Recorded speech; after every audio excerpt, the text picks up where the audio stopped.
الحمدللہ وکفا وسلام علی عبادہ الذین اصطفا اما بعد قال اللہ عز وجل فی القرآن الکریم اعوذ باللہ من الشیطان الرجیم بسم اللہ الرحمن الرحیم وَلَقَدْ كَرَّمْنَا بَنِي آدَمَ وَحَمَلْنَاهُمْ فِي الْبَرِّ وَالْبَحْرِ وَرَزَقْنَاهُمْ مِنَ الطَّيِّبَاتِ وَفَضَّلْنَاهُمْ عَلَى كَثِيرٍ مِّمَّنْ خَلَقْنَا تَفْضِيلًا صدق اللہ العلی العظیم۔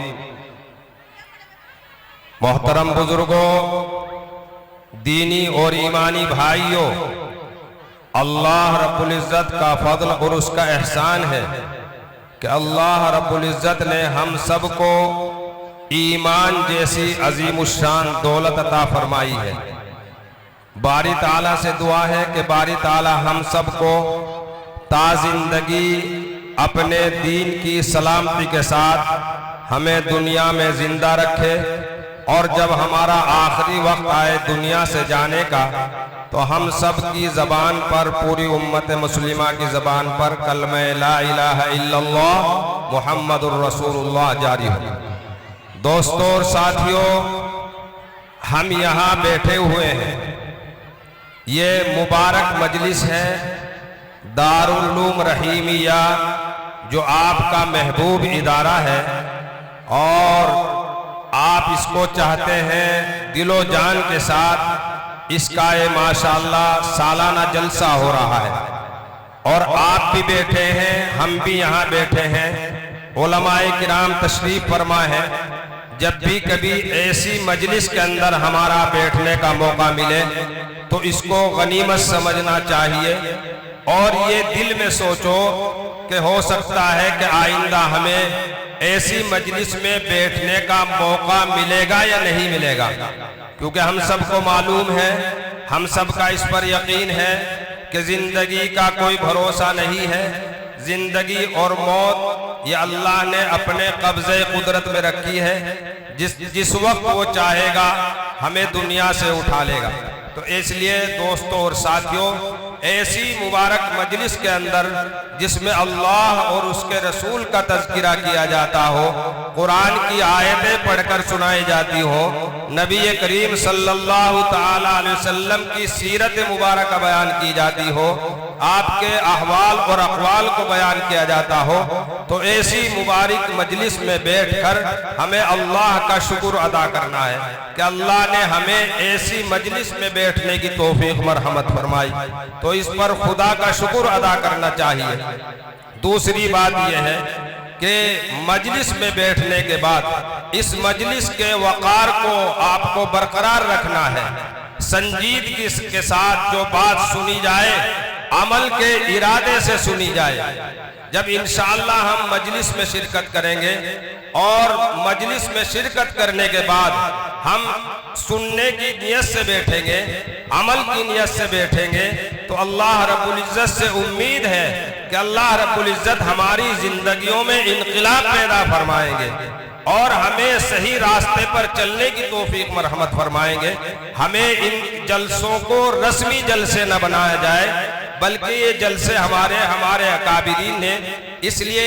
کیے گئے تھے کہ بھئی اس کے اندر ہماری اصلاح ہو، علماء کرام کی زیارت آپ کر سکیں، علماء کرام آ کر آپ کو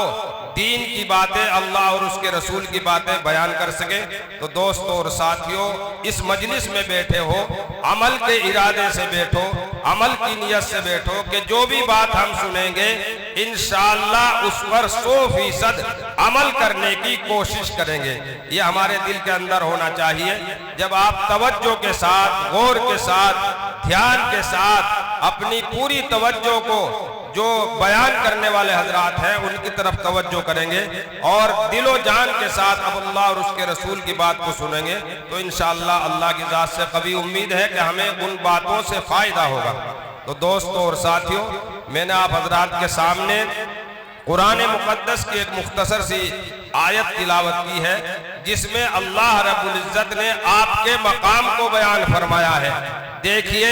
اللہ رب العزت نے دنیا کے اندر اس کائنات میں بے شمار مخلوقات پیدا فرمائی ہیں، جنات کو پیدا فرمایا، انسانوں کو پیدا فرمایا، ہوا کو پیدا فرمایا، پہاڑوں کو پیدا فرمایا، زمین کو پیدا فرمایا، آسمانوں کو پیدا فرمایا، سیاروں اور ستاروں کو پیدا فرمایا۔ تو بے شمار مخلوقات اللہ نے اس سرزمین پر اس کائنات پر پیدا فرمائی ہے، لیکن تعریف آپ کی ہے کہ دیکھیے ہم نے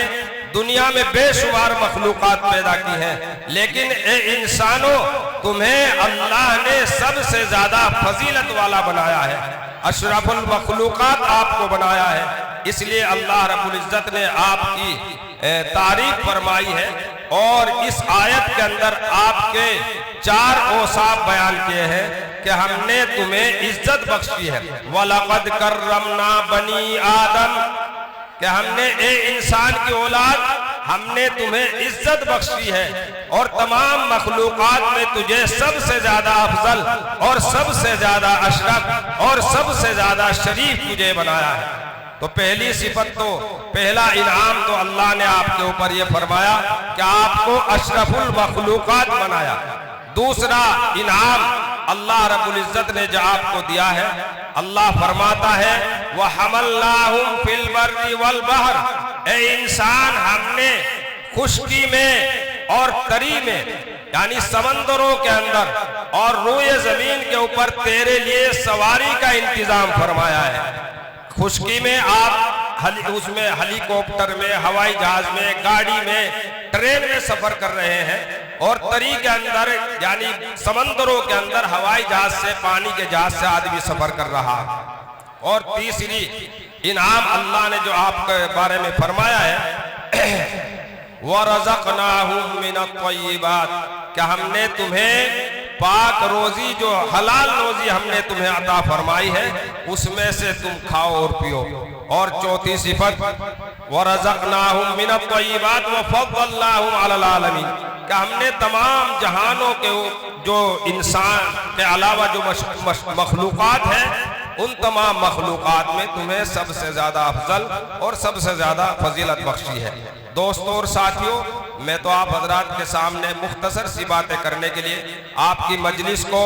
اس کو برقرار رکھنے کے لیے، ابھی ہمارے حضرت محترم رفیق محترم اور خانوائے مدنی کے چشم و چراغ حضرت مولانا سید حبیب اللہ مدنی صاحب دامت برکاتہم،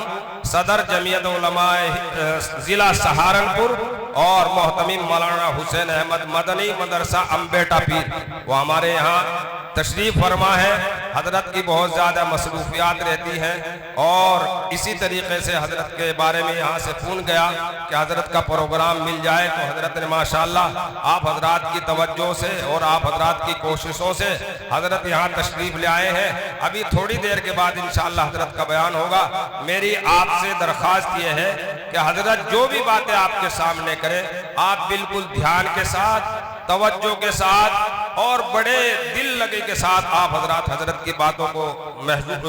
سنیں گے اور ان پر انشاءاللہ عمل کرنے کی کوشش کریں گے۔ دوستوں اور ساتھیوں، آپ کے مدرسے کا یہ سالانہ جلسہ الحمدللہ پہلی نشست شروع ہو چکی ہے۔ اللہ رب العزت سے دعا ہے کہ باری تعالیٰ اس جلسے کو ہر طریقے سے کامیابی عطا فرمائے، تمام شرور و فتن سے باری تعالیٰ اس ادارے کی اور پوری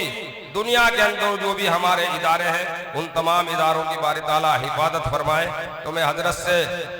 درخواست کرتا ہوں، آپ حضرات سبھی جانتے ہیں حضرت کو، کوئی تعارف کی ضرورت نہیں، حضرت کے تعارف کی کوئی ضرورت نہیں، آپ حضرات سبھی جانتے ہیں۔ میں حضرت سے گزارش کرتا ہوں کہ وہ تشریف لائیں اور اپنے مواعظ حسنہ سے ہم سب کو مستفید فرمائیں۔ آمین وآخر دعوانا الحمدللہ رب العالمین۔